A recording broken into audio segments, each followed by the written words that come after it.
துகள்களுடைய அளவு PM10 மாசு துகள்களுடைய அளவை 2024ஆம் ஆண்டுக்குள்ள 20-30% குறைப்பதற்காக 2019 வந்து இந்த திட்டத்தை தொடங்கியிருப்பாங்க. இந்த திட்டத்தினுடைய நேம் என்னன்னு பார்த்தீங்கன்னா தேசிய தூய்மையான காற்று திட்டம்.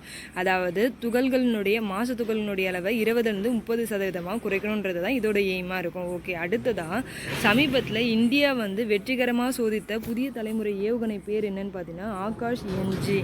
அடுத்ததாக பாரிஸ் ஒலிம்பிக் போட்டியினுடைய தகுதி சுற்றான ஆசிய தகுதி சுற்றில் 50 மீட்டர் ரைபிளில் 3 பொசிஷன் பிரிவில் தங்கம் பெற்றவர் வந்து யாருன்னு பார்த்தீங்கன்னா அகில் ஷியோரன்.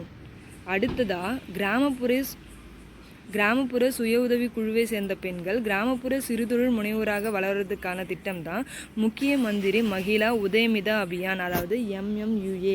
இந்த திட்டம் வந்து எந்த மாநிலத்தில் அறிமுகப்படுத்தியிருக்காங்கன்னு பார்த்தீங்கன்னா குறிப்பாக வந்து அசாம் மாநிலத்தில் தான் இந்த திட்டத்தை தொடங்கியிருக்காங்க. அடுத்ததாக தமிழகத்தில் எங்கே வந்து 9வது சர்வதேச வெப்பக்காற்று பலூன் திருவிழா எங்கே நடந்ததுன்னு பார்த்தீங்கன்னா பொள்ளாச்சியில் வந்து நடந்தது.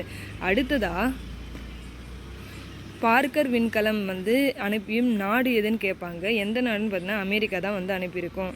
ஓகே ஃப்ரெண்ட்ஸ், இன்னையோட கரண்ட் அஃபேர்ஸ் இதோட கம்ப்ளீட் ஆகுது. Thank you all.